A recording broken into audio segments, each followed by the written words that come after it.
Hello friends, आज हम करेंगे एक ऐसा चैप्टर जो ना केवल कॉमर्स के बच्चों के लिए इम्पोर्टेंट है बल्कि नॉन कॉमर्स स्टूडेंट्स के लिए भी उतना ही इम्पोर्टेंट है।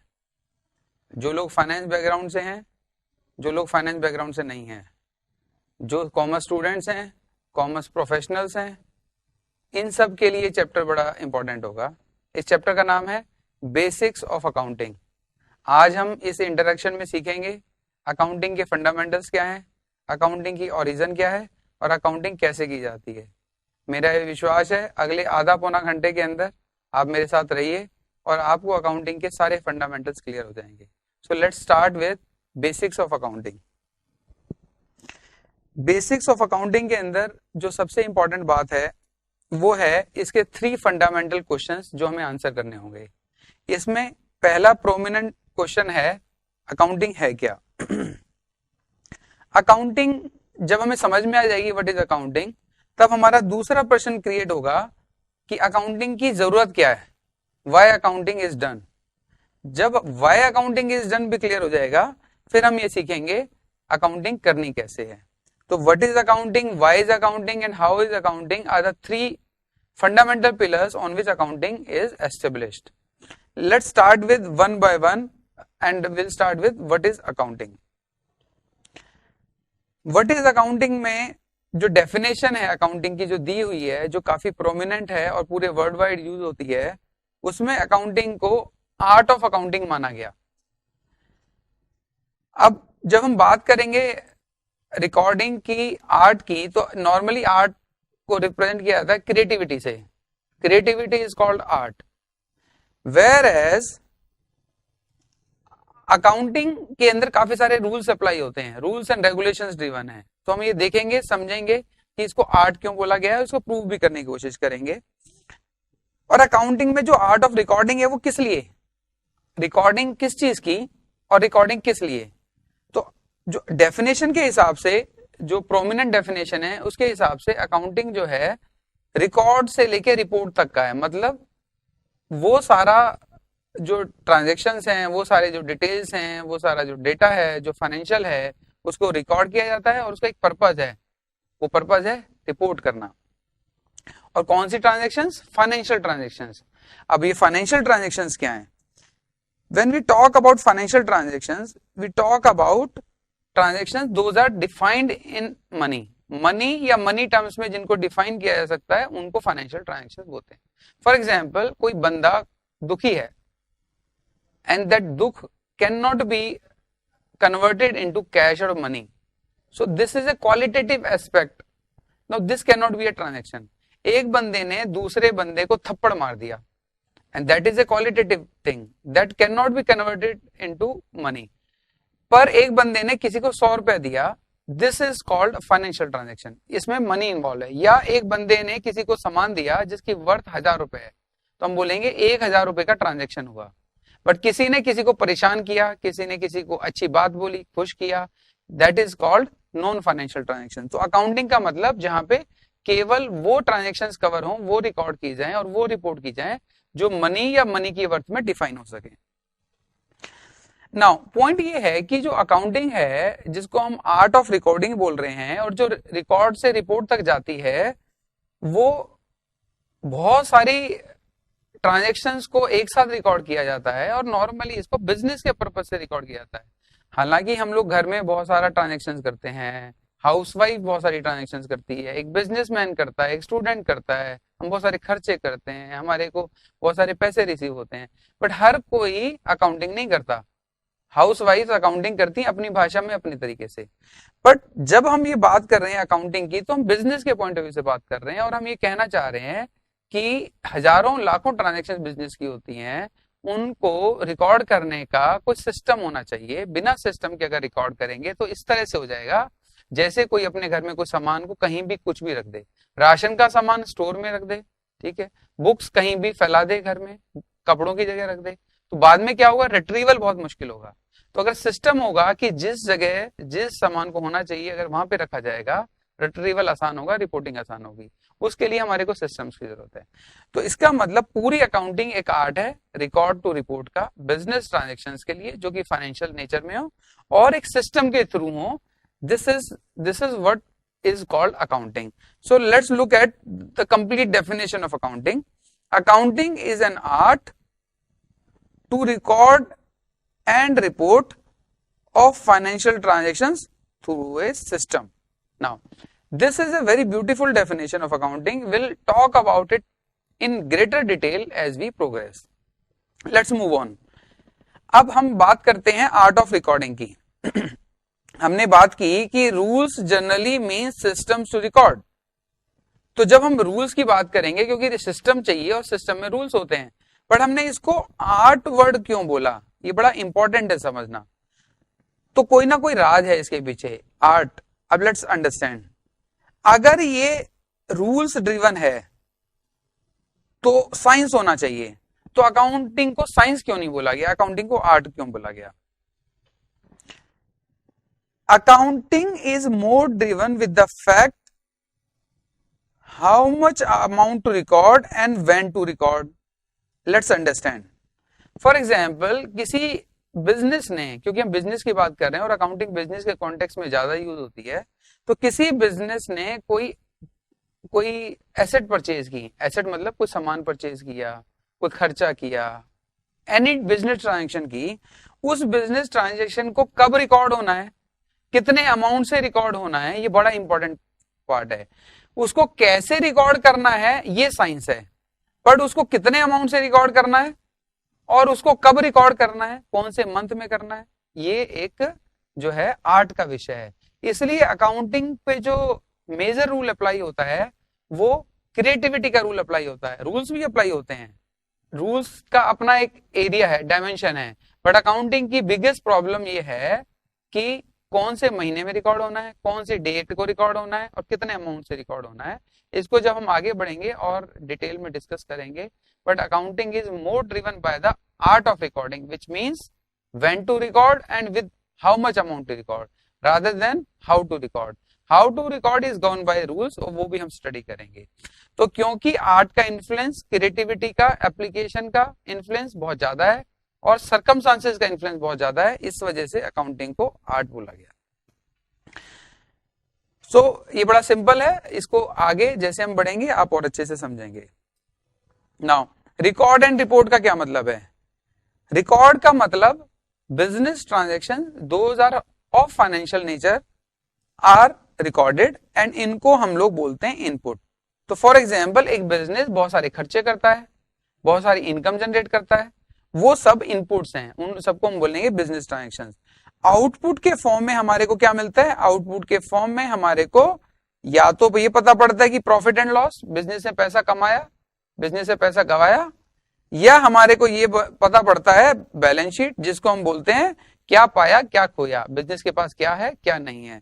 तो आउटपुट के बहुत सारे यूजर्स हैं, businessman is one of the biggest user, दूसरा गवर्नमेंट यूजर है क्योंकि गवर्नमेंट को टैक्स लेना होता है, तीसरा यूजर है उसका क्रेडिटर, चौथा है डेटर, किन लोगों ने बिजनेस को पैसा दिया हुआ है उनको बिजनेस से पैसे की जरूरत है, लोन प्रोवाइडर्स, बहुत सारी सोशल ऑर्गेनाइजेशंस जिनको ये जानना बहुत जरूरी है कि बिजनेस अच्छा काम कर रहा है कि नहीं कर रहा है, कंपनी के employees. So there are so many stakeholders, those are interested in outputs. So business की ट्रांजेक्शन रिकॉर्ड करने का वन ऑफ द पर्पज है output, right. Let's move on. अब हम समझेंगे financial transactions. Now when we talk about financial transaction, जैसे मैंने पहले बताया, फाइनेंशियल का मतलब जो मनी या मनी की टर्म्स में डिफाइन हो सके। तो अगर वो मनी के डायरेक्ट मनी के फॉर्म में नहीं है, करेंसी के फॉर्म में नहीं है, अब जब हम करेंसी की बात करते हैं तो इंडियन कॉन्टेक्स्ट में रुपीज है, यूएस में डॉलर चलता है, यूके में पाउंड चलता है, जापान में अगर बात करेंगे तो येन चलेगा। तो मनी कोई भी हो सकती है, बट मनी वर्थ का मतलब जो काइंड्स में है, जो गुड्स के फॉर्म में है, जो डायरेक्ट करेंसी नहीं है, वो मनी वर्थ है। दूसरा हम ये भी समझने की कोशिश करेंगे जो फाइनेंशियल ट्रांजैक्शंस हैं वो किसकी, बिजनेस की। अब बिजनेस फॉर एग्जांपल, अब यहाँ दो वर्ड्स यूज हो रहे हैं, बिजनेस एंड एंटिटी। एंटिटी का मतलब होता है लीगल एंटिटी, जो टाइटल ऑफ द बिजनेस, जो लीगली स्ट्रक्चर्ड है, लीगल स्ट्रक्चर के हिसाब से। तो बिजनेस क्या हो सकता है? बिजनेस हो सकता है जिस चीज में वो ट्रेड करता है। फॉर एग्जाम्पल एक कंपनी है एक कंपनी कई सारी चीजों में डील करती है। एग्जाम्पल ले लेते हैं किसी भी कंपनी का, हिंदुस्तान लीवर। हिंदुस्तान लीवर बहुत सारे, एक एंटिटी है, लीगल एंटिटी है हिंदुस्तान लीवर, उसके कई सारे बिजनेस हो सकते हैं। इसी तरह से रिलायंस, इसी तरह टाटा, उनके बहुत सारे प्रोडक्ट्स हो सकते हैं, बहुत सारे बिजनेस हो सकते हैं। तो जब हम अकाउंटिंग करते हैं तो हम लीगल एंटिटी के पॉइंट ऑफ व्यू से अकाउंटिंग करते हैं, ना कि बिजनेस के पॉइंट ऑफ व्यू से। हालांकि बिजनेस के हिसाब से सेगमेंट्स बनते हैं, बट हमारा मेजर फोकस होता है एक लीगल एंटिटी किसके अंदर में जाएगा। तो फॉर एग्जाम्पल एक कंपनी है जिसके 4 प्रोडक्ट्स हैं, ABCD। कंपनी का नाम है XYZ। So company name is for example XYZ Limited. It has multiple businesses, business A, business B, business C. Now when accounting is done, when we talk about financial transactions, we talk about financial transactions of A, financial transactions of B, financial transactions of C. But when we do legal accounting, the title of the company, this is the legal title of the company, तो entity is XYZ Limited। तो हम हमेशा accounting XYZ Limited की करते हैं। हाँ, ये हमेशा ध्यान रखेंगे कि वो A के थ्रू हो रही है या B के थ्रू हो रही है या C के थ्रू हो रही है। For example XYZ Limited company है, इसकी इसी बंदे ने जिसने इसको फॉर्म किया एक और कंपनी फॉर्म कर दी जिस कंपनी का नाम है ABC Limited। और ABC Limited again same business करती है, A बिजनेस, B बिजनेस और C बिजनेस। तो जब ये बिजनेस है तो एक ही बंदा, एक ही ओनर, उसने 2 लीगल एंटिटी फॉर्म कर दी। तो जब वो एक ही अकाउंटिंग करेगा तो वो देखेगा कि ABC Limited के अंदर हो रहा है या XYZ के अंदर हो रहा है। तो यहां पे फिर सोल क्राइटेरिया हमेशा ये रहेगा कि लीगल एंटिटी को आइडेंटिफाई करो। 2 बिजनेस को तो आइडेंटिफाई करना है कि ए के लिए बिजनेस हो रहा है, B के लिए, पर ये बहुत ज्यादा इंपॉर्टेंट है कि लीगल एंटिटी कौन सी है। तो अकाउंटिंग लीगल एंटिटी के प्रोस्पेक्टिव में होती है, मेजर क्राइटेरिया एंटिटी है, उसके अंदर फिर बिजनेस उसका सब क्राइटेरिया होता है। So hope this is clear. तो for example, when we talk about Reliance Limited is one of the company. उसकी Reliance Petroleum, उसका Reliance का दूसरा brand Reliance real estate, infrastructure, Reliance के मल्टीपल डिविजन्स हैं। तो वो किस लीगल एंटिटी की अकाउंटिंग हो रही है, ये बड़ा इंपॉर्टेंट क्राइटेरिया है देखने के लिए। तो financial transactions are always in relation to the legal entity, right, and it has to be defined in money और money's worth. Now let's move on through a system. अब हम सिस्टम की बात कर रहे थे, क्योंकि एक बिजनेस के लिए ट्रांजैक्शन बहुत ज्यादा होती हैं, उनको याद रखना, उनको इकट्ठा करने के लिए मेमोरी का काम नहीं हो सकता है। एक हाउसवाइफ जरूरी है, वो अपने दिमाग में याद रख सकती है, छोटी सी डायरी में चीजें लिख सकती है, हम भी अपनी ट्रांजैक्शन रिकॉर्ड कर सकते हैं अपने अपने तरीके से, बट बिजनेस को सिस्टम चाहिए फॉर मल्टीपल रीजंस। तो वो जो सिस्टम हो वो क्या हो, उसकी क्या डेफिनेशन हो। वो सिस्टम जो होना चाहिए वो ऐसा हो कि वो पूरा वर्ल्ड वाइड एक्सेप्ट हो, यूनिवर्सल एप्लीकेशन हो उसकी, सब लोग उसे अप्रिशिएट करें, कंपेयर कर सकें। Indian business, Indian legal entity US में बिजनेस कर रही है, यूएस एंटिटी इंडिया में बिजनेस कर रही है, तो कंपैरेटिबिलिटी होना चाहिए, आसान हो, टैक्स पॉइंट ऑफ व्यू से, लीगल पॉइंट ऑफ व्यू से, इंफ्रा के पॉइंट ऑफ व्यू से, बहुत सारे एंगल से जो है हम ये चाहते हैं कि ऐसा सिस्टम को डेवलप हो जो सिस्टम सब लोग आसानी से सीख सकें, अप्लाई कर सकें और कंपेरेबल हो। और स्पेशली एमएनसी कॉन्टेक्स्ट में जब ग्लोबलाइजेशन है तो हम जो है सब लोग आसानी से एक कंट्री दूसरी कंट्री, एक बिजनेस दूसरी बिजनेस, एक लीगल एंटिटी दूसरी लीगल एंटिटी, सब एक ही तरह के जब सिस्टम फॉलो करेंगे तो आसान होगा इसको समझना। तो इसका मतलब हमारे को ऐसा सिस्टम चाहिए जो सब लोग एक्सेप्ट कर सकें और अप्लाई कर सकें वर्ल्ड वाइड। नाउ अब पॉइंट ये है कि गुड अकाउंटिंग सिस्टम ऐसा हो जिसकी हम बात कर रहे हैं, विजुलाइज कर रहे हैं, वो कैसा सिस्टम हो, उसकी कुछ कैरेक्टरिस्टिक्स हैं। पहली बात, न्यूमरस ट्रांजैक्शंस हैंडल हो। ऐसा नहीं हो कि वो बोले कि मैं 1000 रिकॉर्ड करूंगा, ट्रांजैक्शन 2000 करूंगा, क्योंकि बिजनेस में n number of transaction in a particular period हो सकती हैं। दूसरा, आसान हो रिकॉर्ड करना, लेमैन भी इसको समझ सके, आसान होना चाहिए, कॉम्प्लिकेटेड नहीं होना चाहिए। तीसरा, रिपोर्ट करना भी आसान हो, स्टोरेज भी आसान हो, रिट्रीवल भी आसान हो। तो वो कहाँ सिस्टम में अप्लाई होगा, वहां अप्लाई होगा, क्योंकि इतनी सारी ट्रांजैक्शंस हैं, इतने सारे लोग रिकॉर्डिंग के लिए चाहिए, अकाउंटिंग के लिए चाहिए, तो हमारे को एक अच्छे सिस्टम के अंदर ये सारे फीचर्स होने चाहिए, ठीक है। और ग्लोबल एक्सेप्टेंस होना चाहिए। इंडिया का सिस्टम अलग, यूएस का अलग, यूके का अलग, बहुत बड़ा प्रॉब्लम हो जाएगा specially for MNC. Even with in India अगर स्टेट वाइज भी अलग अलग लोग करने लगेंगे तो बड़ा प्रॉब्लम हो जाएगा। तो ज्यादातर लोग ग्लोबल लेवल पे वो सिस्टम चले और ज्यादा लोग कंफर्टेबल हो और खूब सारी ट्रांजेक्शन रिकॉर्ड कर सकें, ऐसा एक हमारे को सिस्टम चाहिए। अच्छा, गुड न्यूज ये है कि ऐसा सिस्टम अवेलेबल है और पूरे वर्ल्ड वाइड चलता है। तो ऐसा सिस्टम जो हमारी सारी रिक्वायरमेंट्स मीट करे, उस सिस्टम का नाम है डबल एंट्री सिस्टम। ये हमारे को क्लास 11th कॉमर्स के स्टूडेंट्स को पढ़ाया जाता है, 12th को पढ़ाया जाता है। बाकी स्ट्रीम के स्टूडेंट जब जब उन्हें जरूरत पड़ती है अकाउंटिंग को समझने के लिए तो इस सिस्टम को समझते हैं।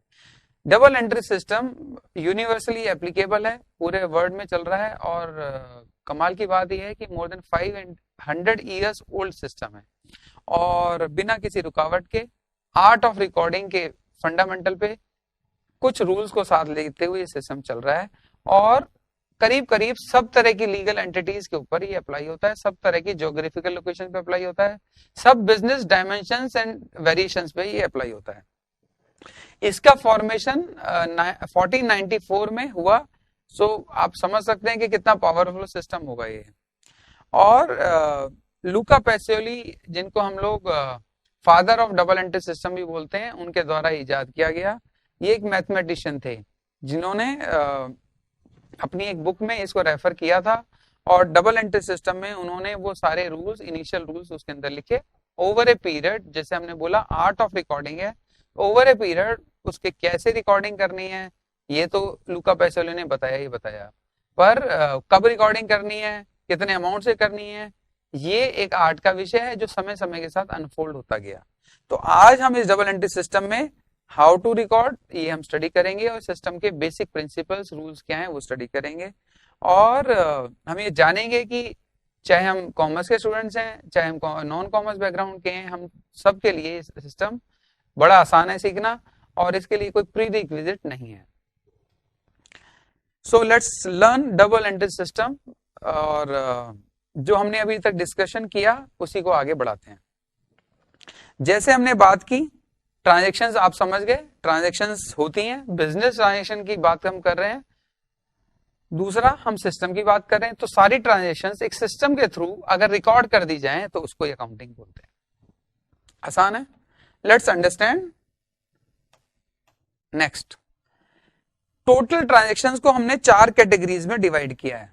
तो कितनी भी ट्रांजैक्शंस हो, हजारों, लाखों, कितनी भी ट्रांजैक्शंस हो, वो इन 4 कैटेगरीज में ही फॉल होती हैं। बड़ा आसान है, मैं बहुत ही सिंप्लीफाइड तरीके से इसको आपको समझाऊंगा। So let's concentrate little more on this area.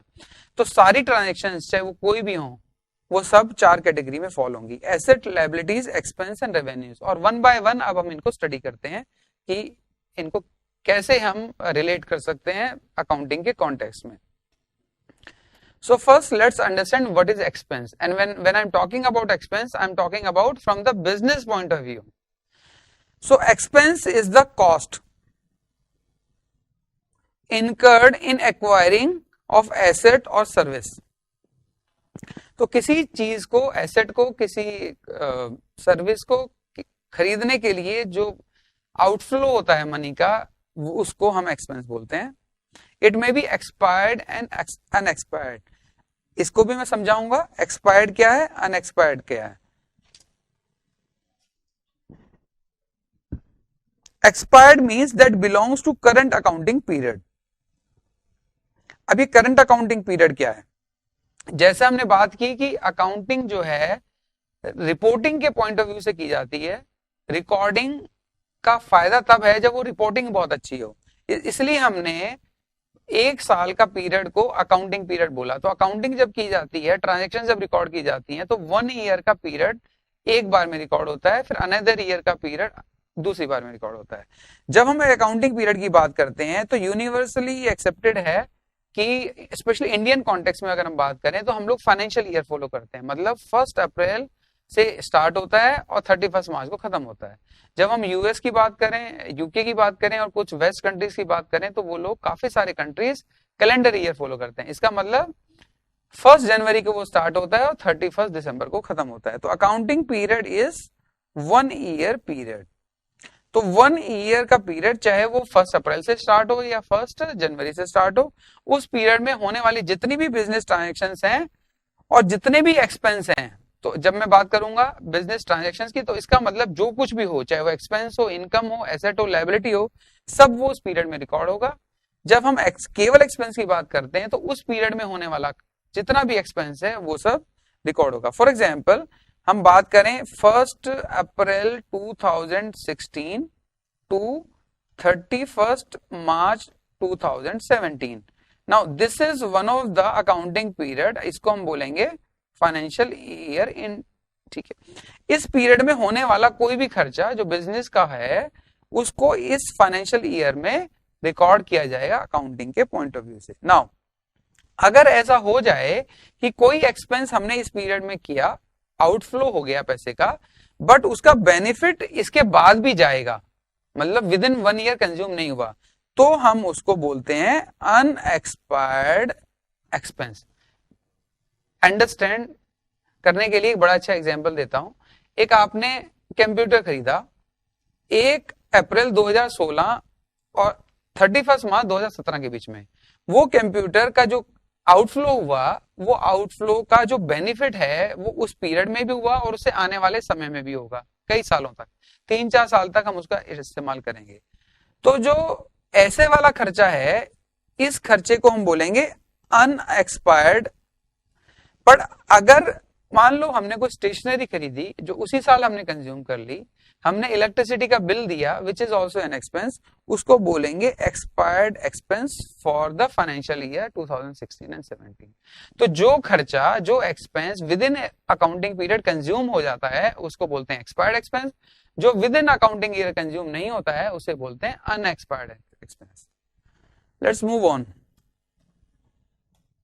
Asset, asset is nothing but unexpired expense. Asset is what belongs to business, what it owns and what is valuable, like land and building. So land and building के case में क्या होगा, furniture के case में क्या होगा, computer के case में क्या होगा कि उसका बेनिफिट मोर देन 1 ईयर रहता है। तो कोई ऐसा आउटफ्लो, कोई ऐसा एक्सपेंस जो जिसका बेनिफिट सालों साल मिलने वाला है, मोर देन 1 अकाउंटिंग ईयर मिलने वाला है, उसको हम एसेट बोलते हैं। तो एसेट का दूसरा नाम क्या है, unexpired cost. So any expense, अब इसमें कई सारे एग्जांपल्स हैं, लैंड बिल्डिंग का, कंप्यूटर का, फर्नीचर का, ऐसे बहुत सारे जो भी बेनिफिट्स, जो भी हमारे को 1 ईयर से ज्यादा मिलने वाले हैं, उन सारे बेनिफिट्स को हम लोग एक्सपेंस नहीं बोलते, हम उसको एसेट बोलते हैं। ओके, डेटर्स फॉर एग्जाम्पल, हमने बोला कि किसी से हमें पैसा लेना है, किसी को हमने लोन दिया हुआ है, कहीं हमने इन्वेस्टमेंट किया है, उन सबको भी हम लोग एसेट बोलते हैं। क्यों? क्योंकि वो it's a right to receive money is also called asset. So when I talk about asset, it means expense. कौन सा एक्सपेंस? अनएक्सपायर्ड। दूसरा मैंने बोला राइट टू रिसीव मनी और money worth, both are called asset. Let's move on. तीसरी transaction है liability. Liability का मतलब बड़ा आसान है, जो भी बिजनेस को, when I am talking about business, ऐसा मैंने पहले भी बोला था, एंटिटी इज वेरी क्रिटिकल। तो एंटिटी के पॉइंट ऑफ व्यू से जो भी देना है उसको, अब वो किसको देना है? To others. अब अदर्स में कौन कौन शामिल है? अदर्स में everyone other than entity is called others, यानी कि कंपनी का, बिजनेस का, एंटिटी का ओनर इज ऑल्सो अदर्स, मतलब वो भी आउटसाइडर होगा, ठीक है। तो owner of the business is also a liability from business point of view से। क्यों? हाँ, काम जो अकाउंटिंग करते हैं वो बिजनेस के पॉइंट ऑफ व्यू से कर रहे हैं, एंटिटी के पॉइंट ऑफ व्यू से कर रहे हैं, इसलिए ओनर इज ऑल्सो लायबिलिटी। अच्छा, काफी लोगों को ये कंफ्यूजन होता है कि जो प्रॉफिट ऑफ द बिजनेस है वो एसेट है या लायबिलिटी, क्योंकि profit of the business belongs to the owner of the business and owner of the business is considered as liability, hence profit is also considered as a liability. तो profit of the business, though it looks like that it is earned by the business, but it has to be paid to the owner of the business. तो क्योंकि ये पे करना है, ये वो करती है कंपनी इसको पे करने के लिए, इसलिए profit of the business is also liability from the legal entity point of view. Now the fourth item, the revenue. Revenue means amount charge by the entity for the goods sold और services rendered. तो हर business का, हर legal entity का कोई ना कोई commercial objective है, उसको पूरा करने के लिए या तो वो सर्विस रेंडर करती है या वो गुड्स बेचती है। उनसे होने वाले जितने भी कलेक्शंस हैं, रेवेन्यूज हैं, वो सारे के सारे उसकी इनकम ट्रीट होते हैं और उसी को ही हम लोग रेवेन्यू बोलते हैं। नाउ अब हम चार चीज समझने के बाद अगर समराइज करें तो इसको इस तरह से होगा, double entry system is what? A system of recording business transactions every transactions. अच्छा, जब हम बिजनेस ट्रांजैक्शंस को रिकॉर्ड कर रहे हैं डबल एंट्री सिस्टम के थ्रू, तो ये बात ध्यान रखने की जरूरत है कि जो सिस्टम है जिसकी हम बात कर रहे थे रूल्स की, वो है ड्यूअल एस्पेक्ट टू रिकॉर्ड। हम किसी भी ट्रांजैक्शन की रिकॉर्डिंग ड्यूअल एस्पेक्ट से करते हैं। ड्यूअल का मतलब एवरी ट्रांजैक्शन के दो साइड होंगे, एक साइड को बोला जाता है डेबिट, एक साइड को बोला जाता है क्रेडिट। तो debit and credit are the two names given by Luca Pacioli in his book and we are following it. तो आगे हम बात करेंगे डबल एंट्री सिस्टम की, ट्रांजैक्शंस की, और फिर इनको हर ट्रांजैक्शन के दो एस्पेक्ट होंगे, उनको हम देखेंगे। और पूरी अकाउंटिंग जो है वो इन्हीं दोनों एस्पेक्ट्स के आसपास ही घूमती है। तो हर बिजनेस ट्रांजैक्शन, चार तरह की हमने बिजनेस ट्रांजैक्शन की बात की। हमने बोला एक्सपेंस, हमने बोला एसेट, हमने बोला लायबिलिटीज, हमने बोला रेवेन्यू। चारों के डेबिट साइड होते हैं, चारों के क्रेडिट साइड होते हैं। अगर हम ये समझ जाएंगे तो हम पूरी अकाउंटिंग समझ जाएंगे। ओके, ये मैं आपको ऑलरेडी बता चुका हूं कि रिकॉर्डिंग जो है बिजनेस और एंटिटी पॉइंट ऑफ व्यू से की जाती है, ना कि ओनर्स पॉइंट ऑफ व्यू से। दूसरा इंपॉर्टेंट एस्पेक्ट है, रिकॉर्डिंग जो है एक्रूअल सिस्टम से की जाती है। एक्रूअल का क्या मतलब हुआ? एक्रूअल का मतलब है अकरेंस से, तो अकरेंस होना जरूरी है। अच्छा, अब कई लोग इसको इससे ऐसे समझते हैं, अकरेंस में और कैश सिस्टम में क्या अंतर है? अकरेंस का मतलब, जैसे फॉर एग्जांपल किसी बंदे ने, एम्प्लॉय ने कहीं काम किया एक महीना, फॉर एग्जांपल जनवरी, पर उसको पैसे नहीं मिले, उसको पैसे मिले फरवरी में। तो हालांकि कैश की ट्रांजैक्शन तो हुई फरवरी में, लेन देन, पर क्योंकि उसने काम जनवरी में किया था, तो ये जो एक्सपेंस है बिजनेस के पॉइंट ऑफ व्यू से सैलरी का, वो जनवरी पीरियड को बिलोंग करेगा, ना कि फरवरी को। This is called accrual.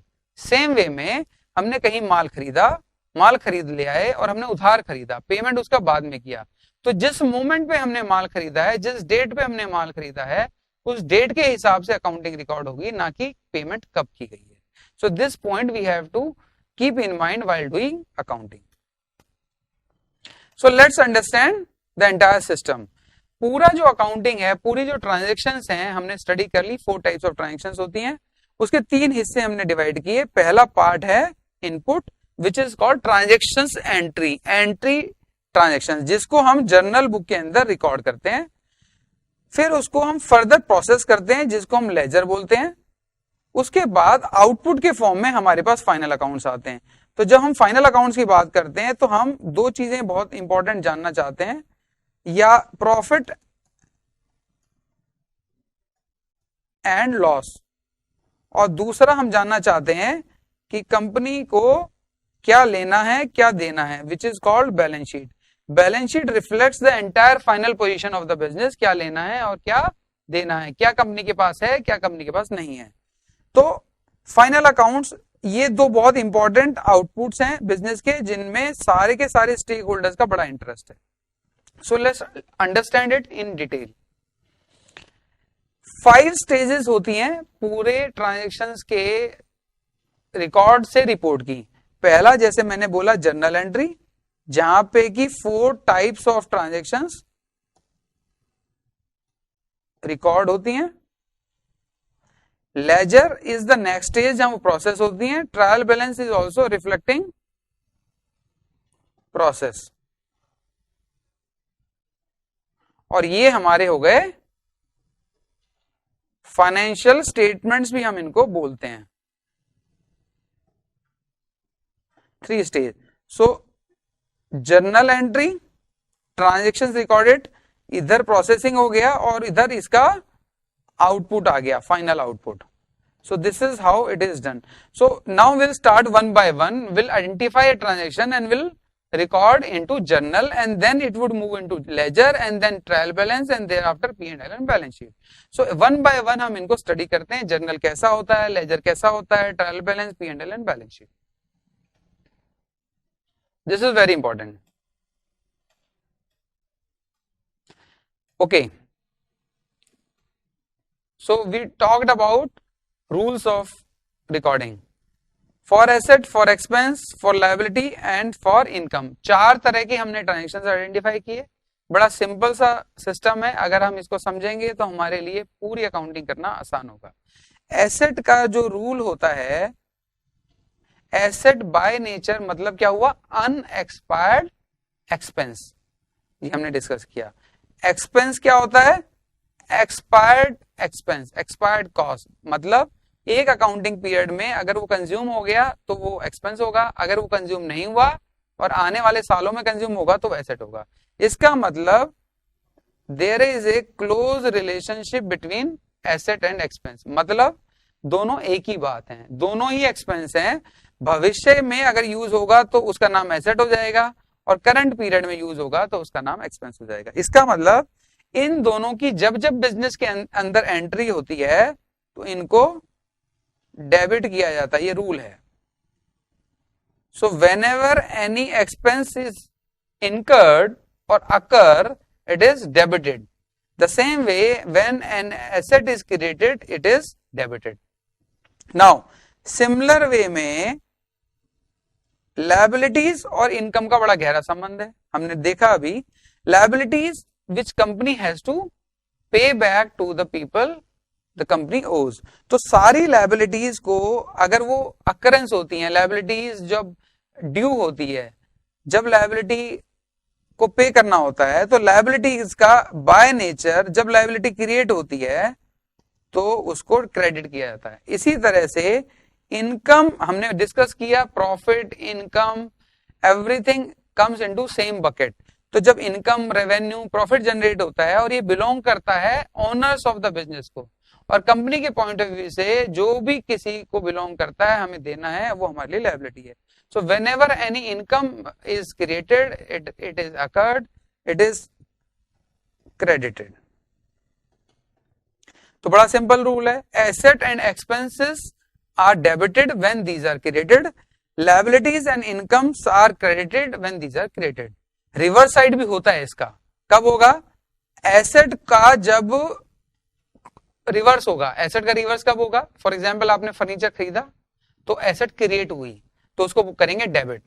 जब अगर फर्नीचर बेचेंगे तो एसेट वापस जाएगी, रिवर्सल होगा, तब उसको करेंगे क्रेडिट.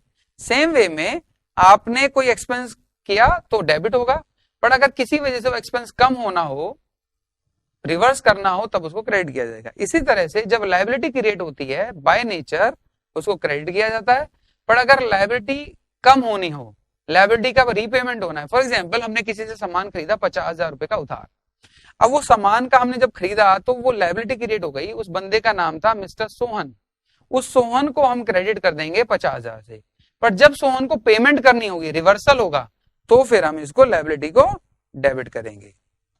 अच्छा, इसी तरह से कोई इनकम है, इनकम क्रेडिट होगी, जब वो पे बैक होगी, रिवर्सल हो सकता है. फॉर एग्जांपल आपने सेल बुक कर लिया, सेल इज ए रेवेन्यू, अब आपने 1 लाख रुपए की सेल करी, आपने उसको रेवेन्यू बुक कर लिया, बट किसी वजह से रिवर्सल करना पड़ जाए. कब रिवर्सल करना पड़ जाए, जब जो आपने सेल की है वो वापस आ जाए. वन ऑफ द केस कि किसी ने आपसे माल खरीदा, वो आपको कहता है मैं सेल रिटर्न करता हूं, तो इसका मतलब जब रिवर्सल होगा किसी भी कारण से इनकम का, तब उसको डेबिट किया जाएगा. बट बाय नेचर एसेट का डेबिट बैलेंस, एक्सपेंस का डेबिट बैलेंस, लायबिलिटी का क्रेडिट बैलेंस और इनकम का क्रेडिट बैलेंस होता है. अगर हम ये 4 चीजें समझ जाते हैं तो हमारे लिए अकाउंटिंग करना बहुत आसान है. Let's move on.